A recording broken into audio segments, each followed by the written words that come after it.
nationalism and that white supremacist mindset over arresting, charging, and helping to convict 4 officers who killed a black man. That is the reality of what we're dealing with. This is not just a few cops doing things across the country. This is not a good cop versus bad cop situation. This is Ahmaud Arbery being shot down by white men on the streets of Georgia. Breonna Taylor being killed in her home. This is in New York City, where we were until freedom. We were just in New York fighting the police officers who, in the name of social distancing, were damn near killing black young people on our streets. This is a coordinated activity happening across this nation. And so we are in a state of emergency. Black people are dying in a state of emergency. We cannot look at this as an isolated incident. The reason why buildings are burning are not just for our brother George Floyd. They're burning down because people here in Minnesota are saying to people in New York, to people in California, to people in Memphis, to people all across this nation, enough is enough. And we are not responsible for the mental illness that has been inflicted upon our people by the American government, institutions, and those people who are in positions of power. I don't give a damn if they burn down Target, because Target should be on the streets with us, calling for the justice that our people deserve. Talk about it, Tamika. Where was AutoZone at the time when Philando Castile was shot in a car, which is what they actually represent? Where were they? So if you are not coming to the people's defense, then don't challenge us when young people and other people who are frustrated and instigated by the people you pay.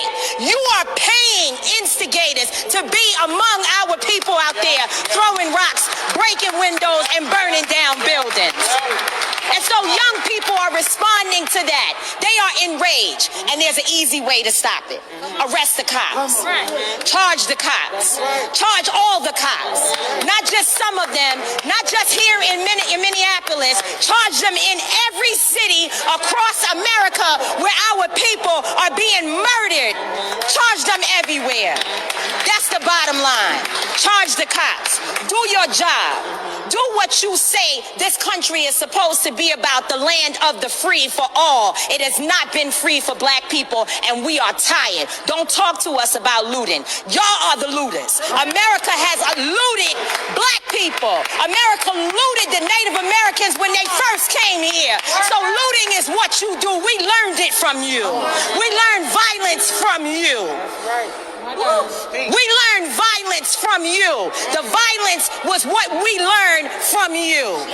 So if you want us to do better, then damn it, you do better.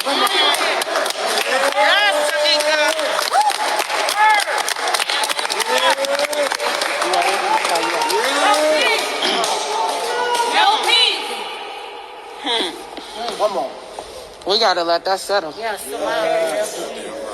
Ooh, thank you. So we're going to bring up our next speaker, who, as Adair said, traveled here from Texas. We can't imagine what you've been going through. Losing your best friend, George Floyd, to something like this, where the nation saw him plead for his life and have to take his last breath. Nobody should have to die like that. Nobody. So next up, we have Stephen Jackson, a former NBA player, best friend of George Floyd, standing here in solidarity. Please welcome him.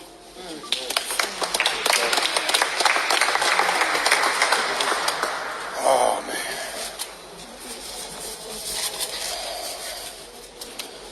Who said common sense was common? Talk about it. What happened to common sense? My brothers, I love y'all. Love you too, bro. My queens, I love y'all. We love you, brother. I'm not scared. Say that. I'm not scared. I'm hurt, I'm angry, but I ain't scared. Yeah. I ain't scared at all. That's right. To my white brothers, I love you. Every race here, I love you. Come on. But it comes to a point now where if you love me and you not standing on the side of me, Come on. then your love don't mean shit. Say that. Say that. Yes. I'm at the point now where I'm tired of being a bigger person. That's right. I'm tired of walking around and seeing white kids and feeling like me being having a big heart and just giving love to every race and we not getting it in return. We entertain and we doing everything for everybody else, but we the ones getting shitted on. Come on, brother. I'm here because they're not going to demean the character of George Floyd, my twin. A lot of times when police do things that they know that's wrong, the first thing they try to do is cover it up and bring up your background to make it seem like the bullshit that they did was worthy. When was murder ever worthy?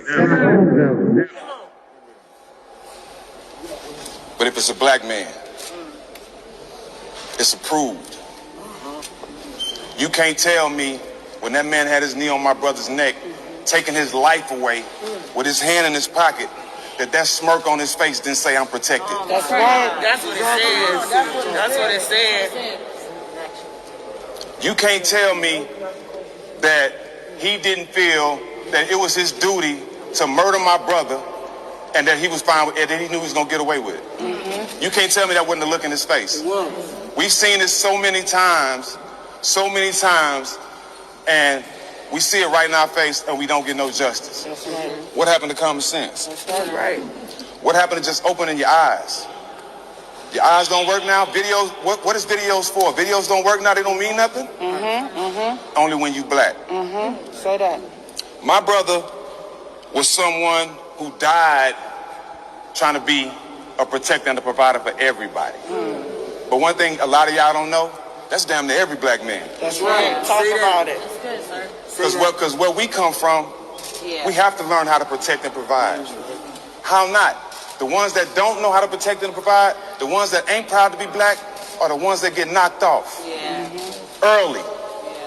You have to be strong where we come from in order to survive, in order to be successful. It's 10 times harder. And I tell people all the time, the difference between me and my brother Floyd is I had opportunity. So many of my brothers are so talented and sitting in the ghettos and the hoods right now because they don't have opportunity. That's right. Big facts. And y'all wonder why we angry. We not just dying. It hasn't been fair to us. That's right. So at this point, y'all murdering my brother. Now I see y'all punching my women. We don't have a choice. That's right. But to stop asking. And not really demanding. It's time to start taking. It's time to start taking. And my voice is screaming farther than people know. Because I come from the dirt. I come from the mud. You dig what I'm saying? And the people behind me, they come from it too. And we here standing together. I need everybody to stand with us. If you're not with us, you're against us. And it's no more pacifying, no more straddling the fence. Either you got to play this our side or you're on the other side. There's no straddling the fence. And I'm talking to everybody, black, white, blue, green. Come on.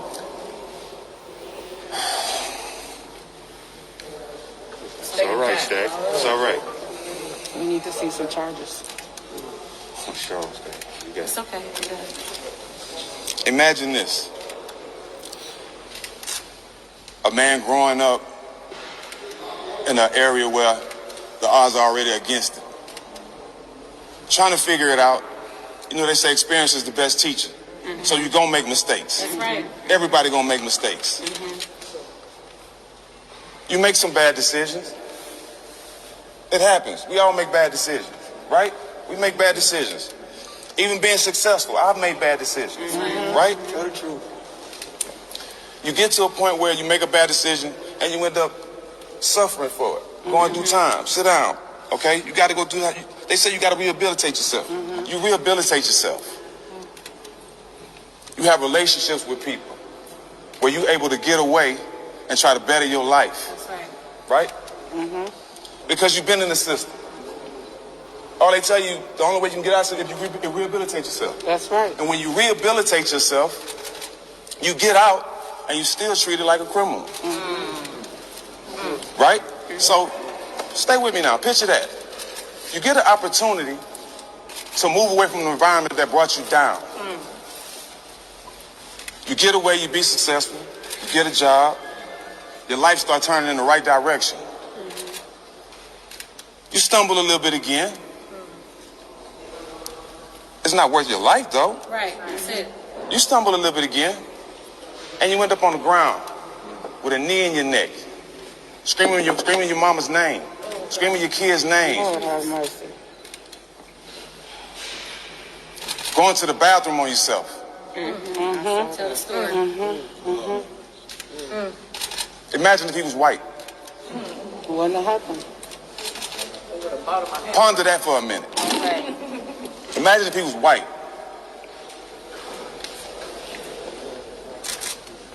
It would be 30,000 more cameras in here.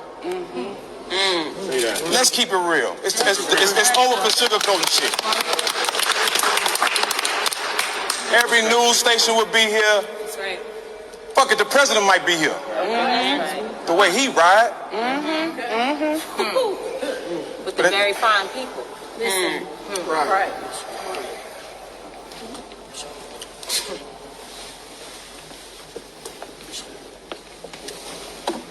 We, as black men, we've seen a lot of stuff as far as murders and people being taken from us. Right? True. But now, not only it's been seen by us and our brothers, but it's been seen by our children now. Yeah. So I'm sitting there watching this, and my daughter tells me, Dad, I can't leave you.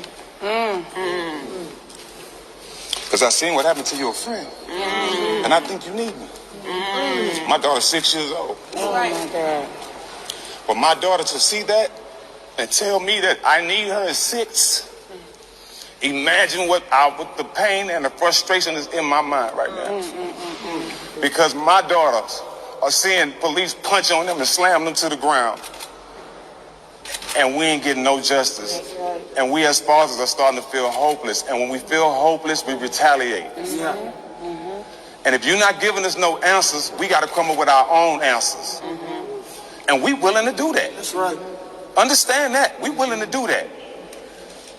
We going to use our platform. I'm going to use everything I have to get a conviction, to get all these motherfuckers in jail. Excuse my French. I'm angry. Speak your truth. But I'm a proud black man. Say that. Say that. I mean that from the bottom of my soul.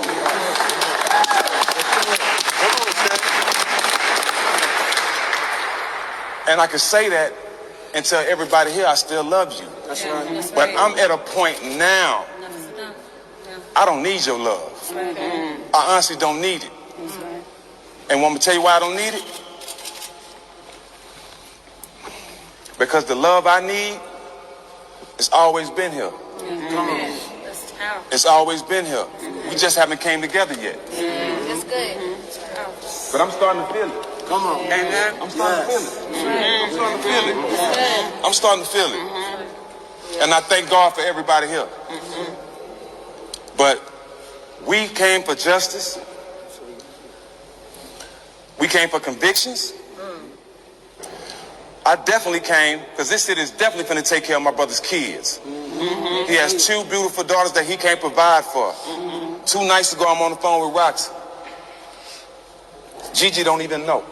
She still ain't told her daughter. So she decides to tell her why I'm on the phone.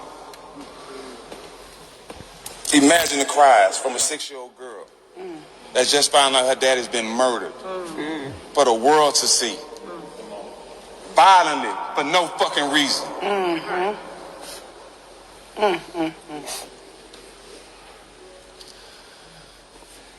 19 citations. A black man get 3 tickets, his license taken away. But you can have 19 citations as a cop and still have a job. Three murders under your belt. 3 murders. You got 3 bodies. How many open cases he got to this day? But this world has common sense. Common sense ain't common. Common sense ain't common. When you see one person and you treat them like shit, that ain't common sense. That's hate. And a lot of people have it. But you know what? It's building up in us. We can't love forever. Right. We can't love forever. And the hate is coming out. And I'm afraid. I'm honestly afraid. Because I know what comes from hate from us. And I know why y'all so scared. Because y'all scared that we're going to pull a you on you.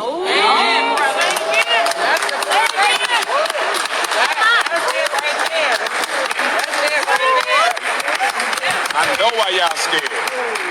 Y'all been doing us wrong for so long. Y'all think karma's finna hit you right back. Chickens came home to roost. But we're gonna do this shit right. That's right. And it ain't gonna stop.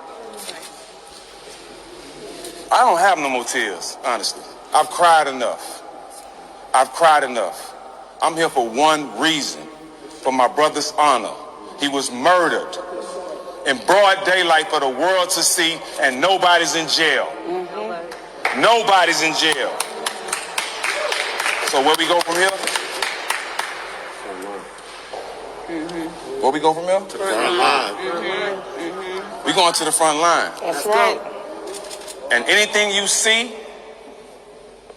so be it. So be it. So be it. I want you to see it, because this is real pain. How can you tell people to stop doing what they're doing when all you have to do is have common sense? That's right. Common sense ain't common. Common sense is not common. I'll walk right here and slap this man behind his camera. Common sense will say, we all saw him slap him. Am I right? Everybody here gonna say we saw him slap him. Everybody saw it. Big facts. So everybody didn't see this man kill my brother? Right. Common sense ain't common. It's a new day, man. From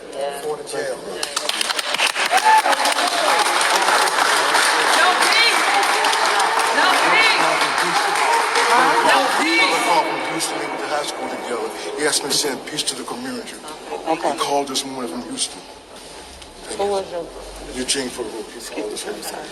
You see the groups that are standing with us up here. I don't know what that is. I want to, See, we here. That's why they arrested us. so we're about to take a couple of questions.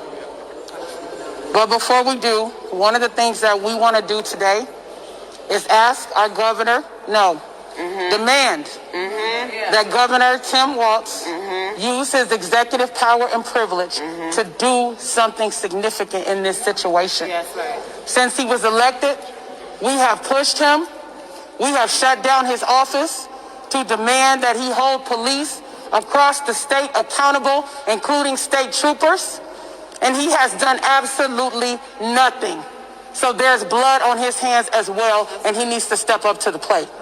So y'all see from everything you've heard from the people here, we're not playing no games. And neither are those people out in the streets. We will take some questions. Okay, so I've just been told there is one more speaker that we don't want to miss. Someone who traveled all the way here, that all of us are familiar with. Prominent actor and singer, Mr. Jamie Foxx, came to stand in solidarity for justice for George Floyd. Please welcome him. First of all, I just want to say, Come on all the way. I want to say this, that I've experienced this before, able to watch the Rodney King when I was in LA, able to talk to Sabrina Trayvon Martin's mom, who I talk to still. If you guys get a chance, please find a circle of mothers where there's 100, 200 cases like this that don't get the visibility and don't get the cameras, and there's strong women. Sabrina right now, Trayvon's mom, who's running for commissioner to try to do something different. This is the toughest time when things like this happen. My man Jack, when I saw him speaking on his Instagram, I called that black man. I said, hey, whatever you need from me. I'm a young boy from, well, older now, but I'm a young cat from Texas. I'm from Terrell, Texas. He from Texas. George Houston Yates, we used to hear about how great their football team was. So we have a connection. So all I wanted to do is let you know that we're not afraid to stand. We're not afraid to stand. We're not afraid of the moment. And I think what you saw on television, to watch this man plead for his mother. As I sit with my two daughters, my nephews who had just come from the grocery store where there was a little thing, and I said, hey, you got to stop that. So what it does is it overcomplicates everything as a black man trying to tell his son or his daughter how to function in life. Even the things that we've taught them don't seem to work. And then there's this thing of contempt of cop, where it is something simple, and how does it escalate to something like what we have today? All we're trying to do is ask questions of why. Why is it when a person who walks into a church, sits down with the parishioners, prays with them, then takes out a gun and causes havoc, and you apprehend them? Right. A white guy. While when it comes to us, it seems like the brute force ends up what we're doing today. So all I wanted to do today was let you know that I'm not a celebrity. I'm from Terrell, Texas. These are my brothers. Talk about it. This means everything, because at the end of the day, when we see you guys out here on the front line, we want to let you know you got support. We want to let you know that anytime you need us, you can call us, we come. We're not afraid of this moment. God bless George and his family. Please wrap your arms around it. And to all of my friends who aren't black, just try to put yourself in our position. And thank you for what you're doing. That's all I want to say. We love you. We love you too. Thank you for not leaving us to stand alone. I want to acknowledge Minneapolis chapter of the NAACP, Until Freedom, Woke Vote, and the Racial Justice Network. And Minneapolis Foundation. And the Minneapolis Foundation. And I want to thank Carl Anthony Towns for stepping up too and showing up. Yeah. Absolutely. So now we will take a couple of questions. Okay, so 5 years ago, we were all here when Brother Jamar Clark was killed by two Minneapolis police officers. Mike Freeman chose not to take it to a grand jury and let those officers walk, and in fact let them back on the force. Now that we have one arrest, what is going to be moving forward to make sure that the culture of the Minneapolis police force is changed? Well, one arrest is definitely not going to change the culture. That's the bottom line. We call for 4 arrests, and we want to make that clear to the media. Please do not run away with the narrative that highlights one arrest. That is nothing at the end of the day. They should have been arrested, but we want to see 4 arrests and charges for everything that they did that violated the law and the civil rights of George Floyd.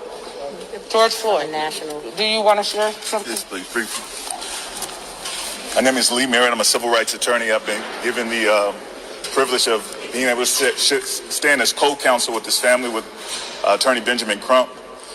We made an announcement earlier today that this community is going to back and that we're going to see push forward into the future. The first, I appreciate the question. We need long-term systemic change. And 1 arrest and 4 arrests won't accomplish that. And so we're taking this family, the family of George Floyd, along with the family of Ahmaud Arbery, along with the family of Breonna Taylor, to the capital city. We're taking them to Capitol Hill.